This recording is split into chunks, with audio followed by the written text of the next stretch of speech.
Captain Lee Hana pressed her palm against the cool metal of the navigation console as the cargo ship Meridian drifted through the vast emptiness between stars. The year 2387 had brought many changes to humanity, but none more significant than their acceptance into the Galactic Transit Authority. For the first time in human history, they were no longer alone in the universe.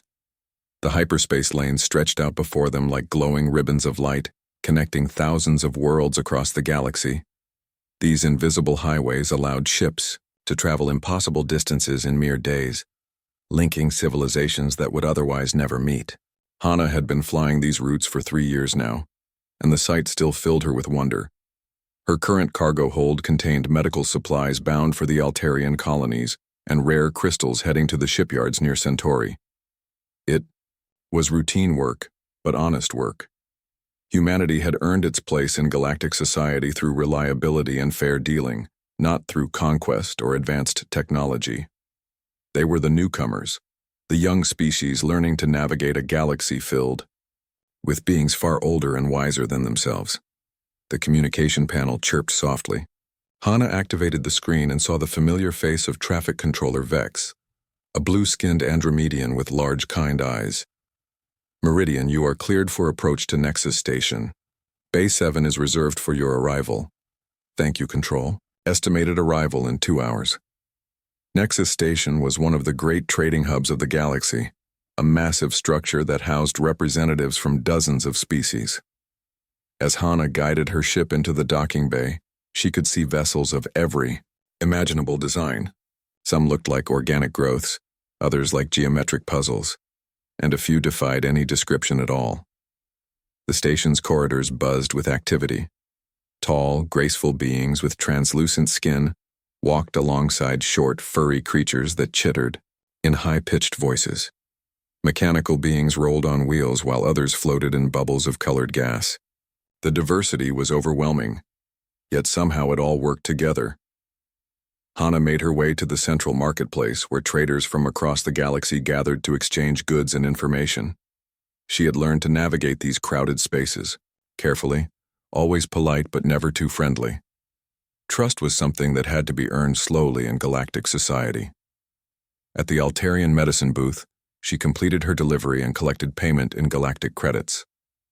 The transaction was smooth and professional. As she prepared to leave, a voice called out behind her, "Human Captain, wait please." Hana turned to see a Vorthon trader approaching. His species was known for their curiosity and their ability to speak dozens of languages. His tentacles moved in patterns that Hana had learned indicated friendly interest. "Yes? Can I help you?" "I am Zilk of the Vorthon Trade Guild. I have question about your species if you permit." Hana nodded cautiously. "What kind of question?" "Your homeworld, Earth. It is forbidden to all non-human ships. This is very unusual in galaxy. Even dangerous worlds allow scientific observation. Why is Earth different?" The question was one that Hana had heard many times before, and it never got easier to answer. The truth was something that humanity guarded carefully, a secret that could change everything if it ever became known. "Earth has special circumstances," she said carefully. "The Transit Authority respects our decision to maintain restricted access." Zilk's tentacles curled with obvious frustration. "But why? Your species is peaceful. You trade fairly, you follow all galactic laws. What could be so dangerous about one small world?" "Some places are restricted for good reasons," Hana replied. "I'm sure your people have worlds that outsiders cannot visit."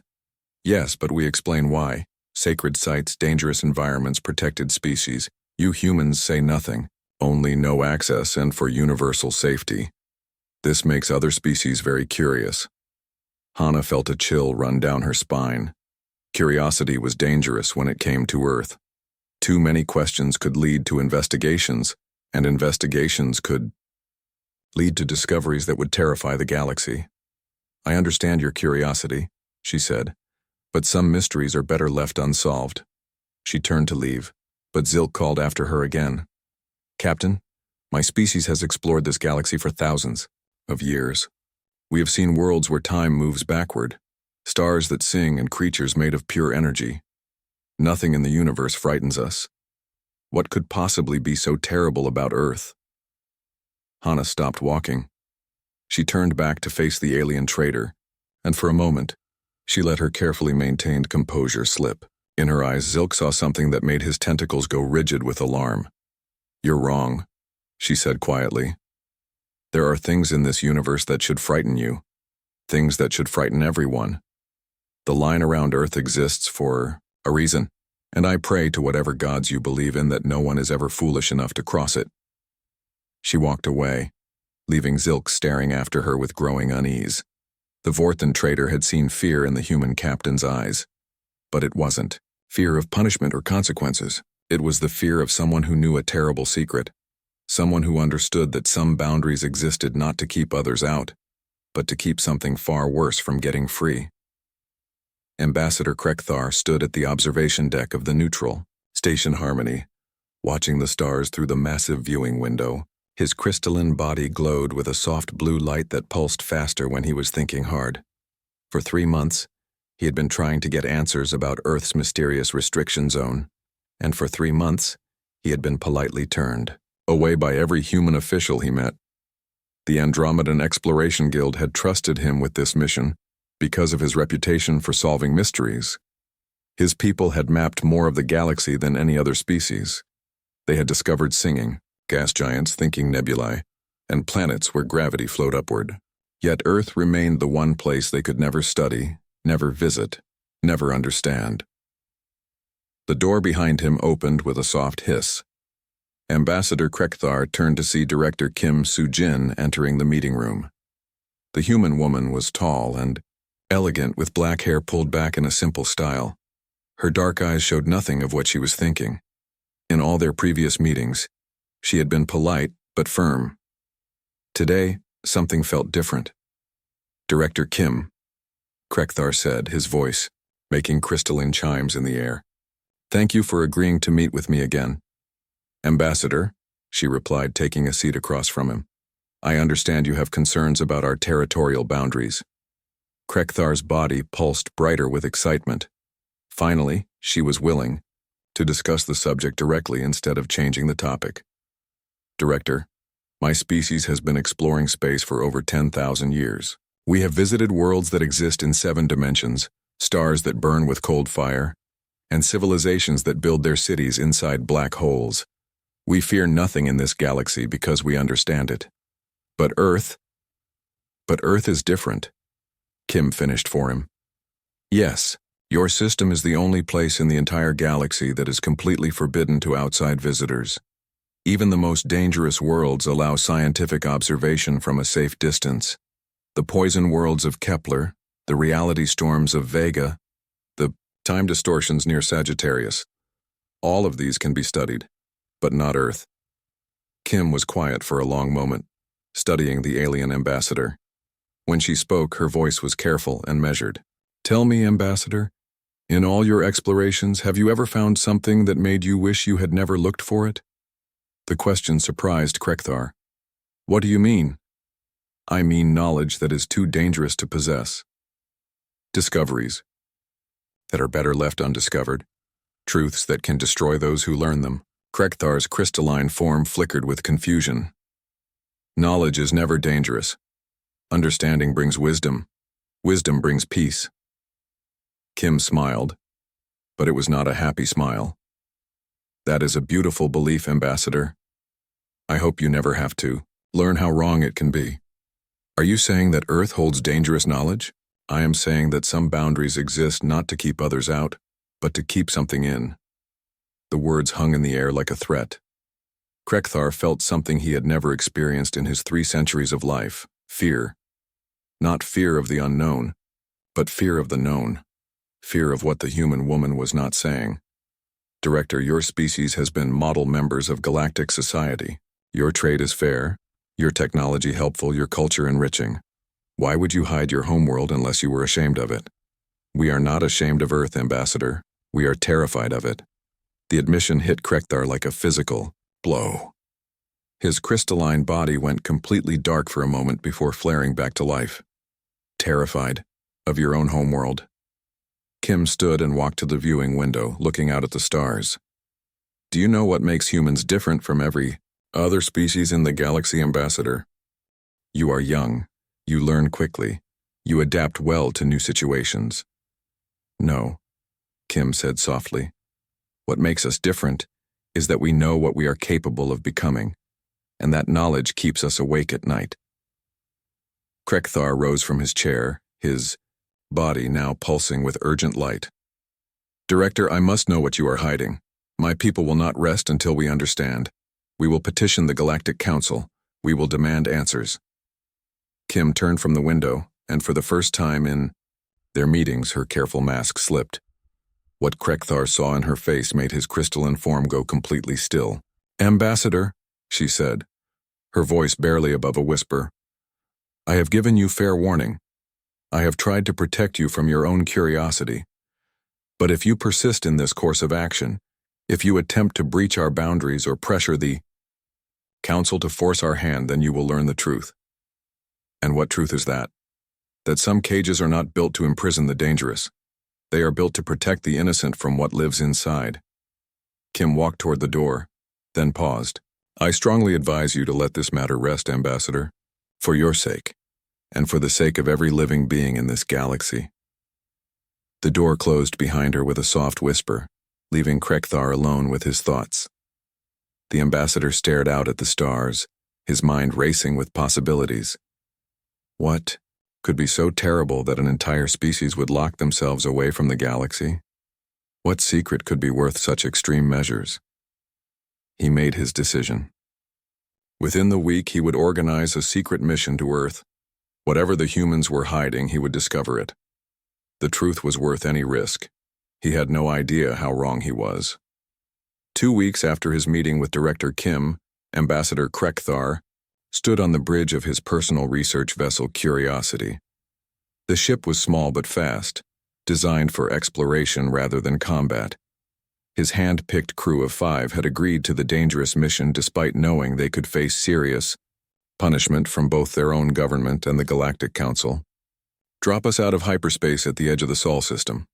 Krekthar ordered his pilot, a skilled Vorthon named Plexkor. The stars shifted around them as they returned to normal space. Immediately, their sensors began picking up the automated warning beacons that marked the boundary of Earth's restricted zone. Warning beacons are broadcasting in 47 languages, reported Chief Science Officer Vexitar, her 6 arms working multiple control panels at once. The message is the same in all of them.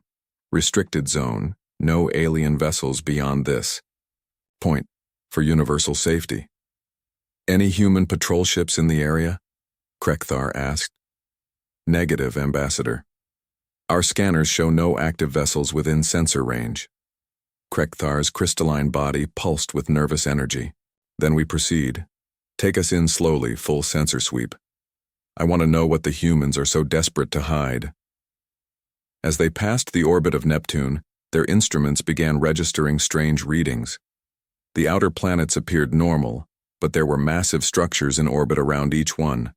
These stations were huge, easily the size of small moons, but they gave off energy signatures that made no sense. Ambassador, Vexitar called out, her voice tight with concern.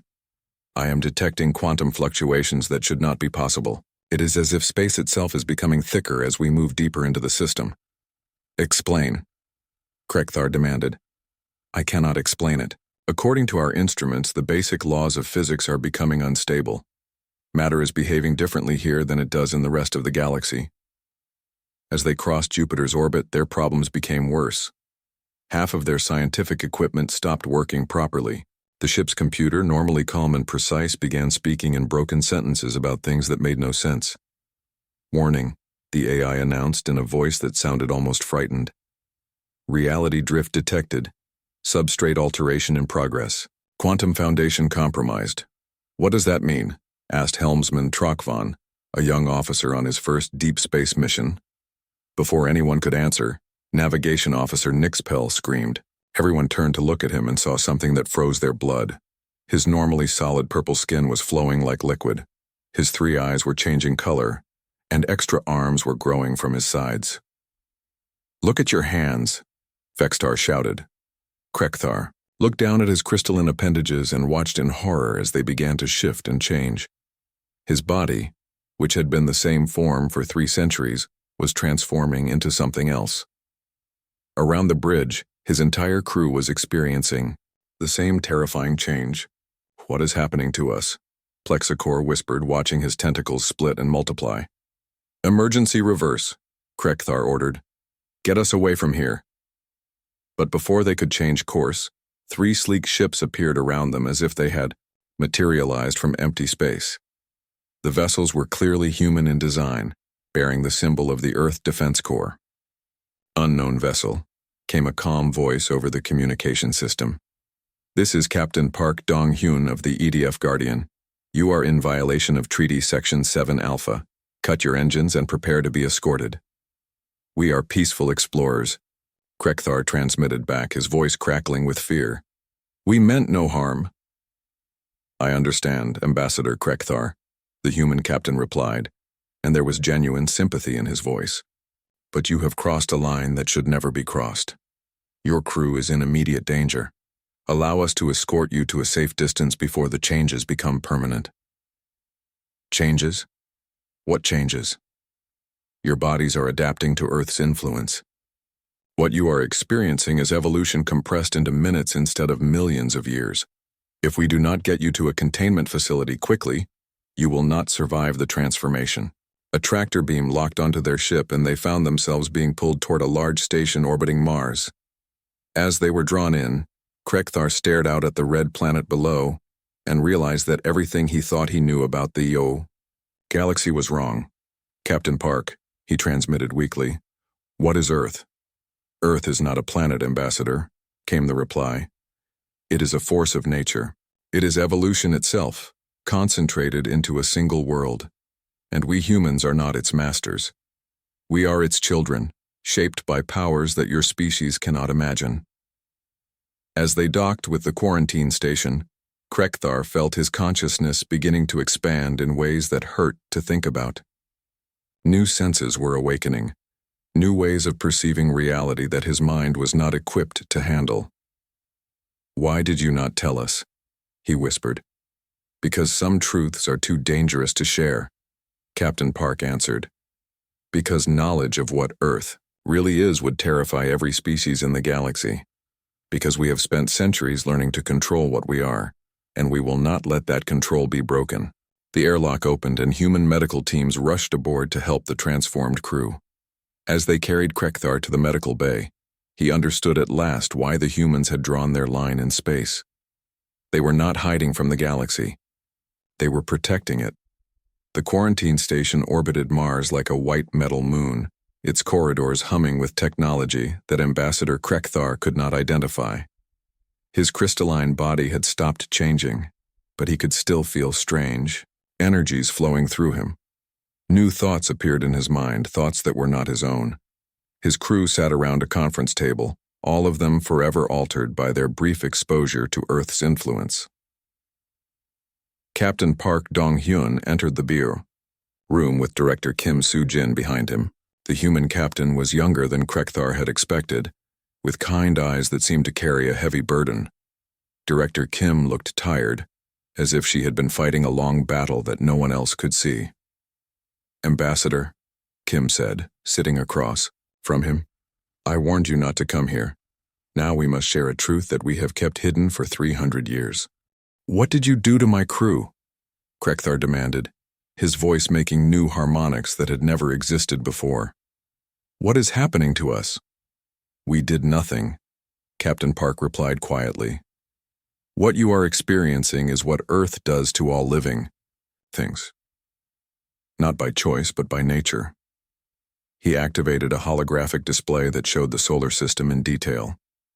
Earth appeared as a blue-green world, but the image revealed energy patterns swirling around it like invisible storms. "Your bodies are adapting," Kim explained.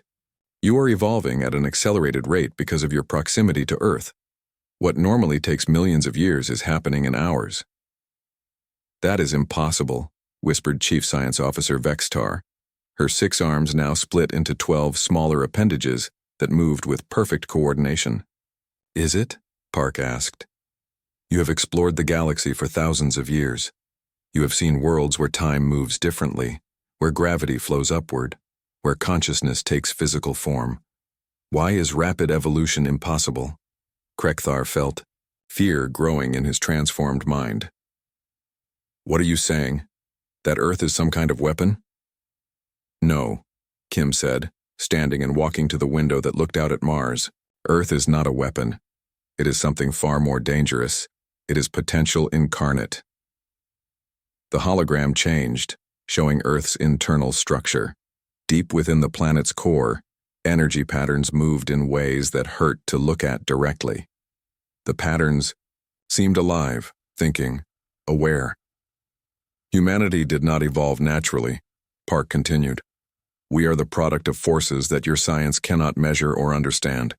Every human carries abilities that are normally impossible. We can adapt to any environment, survive any threat, overcome any obstacle. But those abilities come with a price. What price? Krekthar asked, though he was beginning to fear the answer. Kim turned from the window, her face showing emotions that the ambassador could now somehow sense directly. The price is that we could destroy everything if we ever lost control. Every human is a potential god, Ambassador. A god with the power to reshape matter and energy on a galactic scale. The room fell silent, except for the hum of the station's systems. Krekthar's transformed mind processed this information in ways his original consciousness never could have managed. But you are peaceful, he said. You follow galactic law. You trade fairly with all species. Because we choose to, Park replied. Every day, every hour, every moment we make that choice. We have built our entire civilization around the principle of limitation. We could be gods, Ambassador. Instead, we choose to be neighbors. The hologram shifted again, showing images of human colonies throughout the galaxy. In each one, Krekthar could now see the subtle technologies that kept human abilities suppressed. Schools that taught control instead of power. Medicines that limited potential instead of enhancing it. A society built on the foundation of voluntary weakness. The exclusion zone around Earth exists because our homeworld is where these abilities are strongest, Kim explained. The planet itself is a focus point for the forces that created us. Any species that spends too much time near Earth begins to change, to evolve, to become something new. Like us, Vextar said, looking at her transformed hands. Like you, Park. Confirmed. But the changes you have experienced are minor compared to what happens to humans who return to Earth.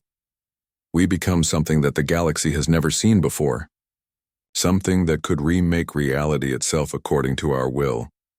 Krekthar felt understanding dawn in his expanded consciousness. That is why you stay away from your own homeworld. You are not protecting it from us. You are protecting us from it. And from ourselves, Kim added. The temptation to use our full abilities is always there. Earth calls to every human, promising unlimited power, infinite potential. But we know what happens when gods walk among mortals. What happens? Krekthar asked. Everything dies, Park said simply. Power without wisdom leads to destruction. Potential without control leads to chaos. We learned this lesson long ago, and we will never forget it. The ambassador looked around at his transformed crew, seeing them with new eyes and new understanding. They had been changed by just a brief exposure to Earth's influence. What would happen if humanity ever returned to their homeworld in force? The changes you have experienced will stabilize once you leave the Sol system, Kim said. But you will never be the same. You now carry a small piece of what we are, what we could become. Use it wisely. And if we tell others what we have learned, Krekthar asked. Then you will tell them the truth, Park replied. That humanity guards the greatest secret in the galaxy. That we are the children of forces that could unmake everything, and we choose every day to keep those forces sleeping. The great chamber of the Galactic Council had never seen such a gathering. Representatives from over 300 species filled the vast amphitheater on the neutral world of Concordia. The emergency session had been called after Ambassador. Krekthar's report spread through diplomatic channels like wildfire.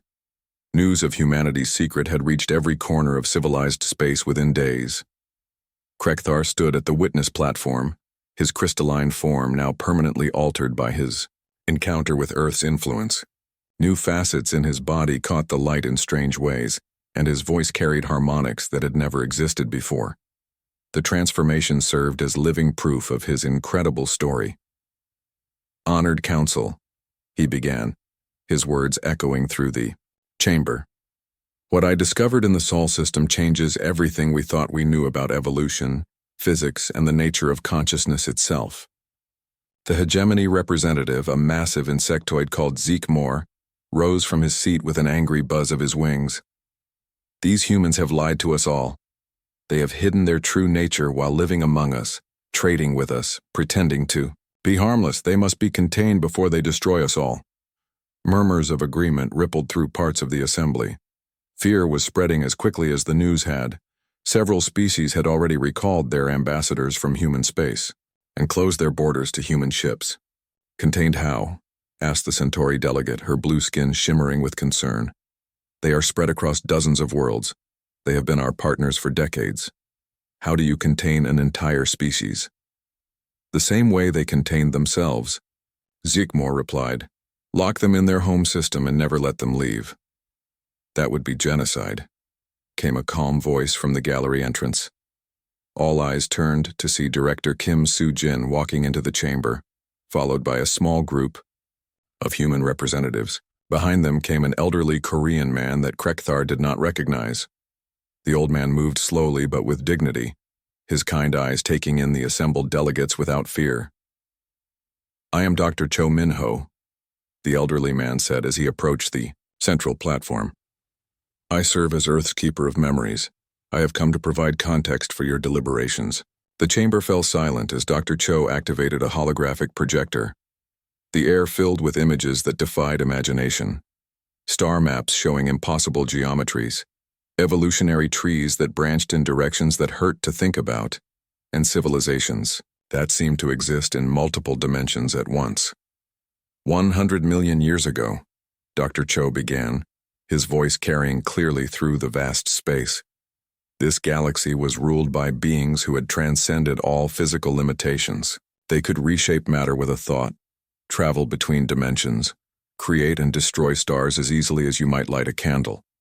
The images showed worlds being torn apart and rebuilt in moments, entire solar systems rearranged according to alien whims, reality itself being rewritten by beings of impossible power. They were magnificent, Dr. Cho continued, and they were utterly destructive. In their quest for ever greater power, they consumed everything. Worlds, civilizations, entire star clusters, all became fuel for their endless hunger for transcendence. New image appeared, showing the final days of that ancient civilization. The beings had grown so powerful that they began to consume the very structure of space and time itself. In the end, they realized what they had become. The last survivors of that civilization made a choice that saved the galaxy. They chose to sacrifice their power, to forget their abilities, to become something limited and mortal. Krekthar felt understanding dawn in his transformed consciousness. They became human. They became human, Dr. Cho confirmed. They locked away their transcendent abilities and rebuilt themselves as a species bound by physical laws. But the power remains, sleeping in our genes, waiting to be awakened. The chamber erupted in shocked voices from dozens of species. The idea that humans were the descendants of godlike beings was almost too incredible to believe. "Earth is not our prison," Dr. Cho said, raising his voice above the noise. "It is our choice. Every generation could awaken to our full potential. Every day we choose not to. The exclusion zone around Earth is not a barrier to keep you out. It is a reminder of our promise to keep ourselves contained." Suddenly, the ancient AI known as the Curator activated for the first time in 1,000 years. Its mechanical voice filled the chamber with harmonics that spoke directly to each species' consciousness. The descendant humans speak truth fact. They guard protect the galaxy all from powers forces that would unmake destroy everything all. The line boundary around Earth homeworld must hold remain, for when God's transcended walk among mortals limited, only suffering death follows comes. The vote was called immediately. Species after species cast their ballots, and when the counting was finished, the result was unanimous. The exclusion zone around Earth would remain inviolate. More than that, it would be protected by the combined fleets of the Galactic Council. As the assembly dispersed, Krekthar approached Director Kim. "I owe you an apology," he said, "and my gratitude." Kim smiled sadly. "No apology needed, Ambassador. Curiosity is the mark of intelligent life. We simply ask that you respect our choice to remain limited." Captain Park Dong-hyun returned to his patrol routes around the Sol system that same day. He watched the warning beacons that marked humanity's self-imposed boundary and thought about the burden his species carried. The galaxy was vast and beautiful, full of wonders and possibilities that other species could explore freely. And it would remain so, protected by a species that chose every day to cage the gods within themselves rather than let them loose upon the stars.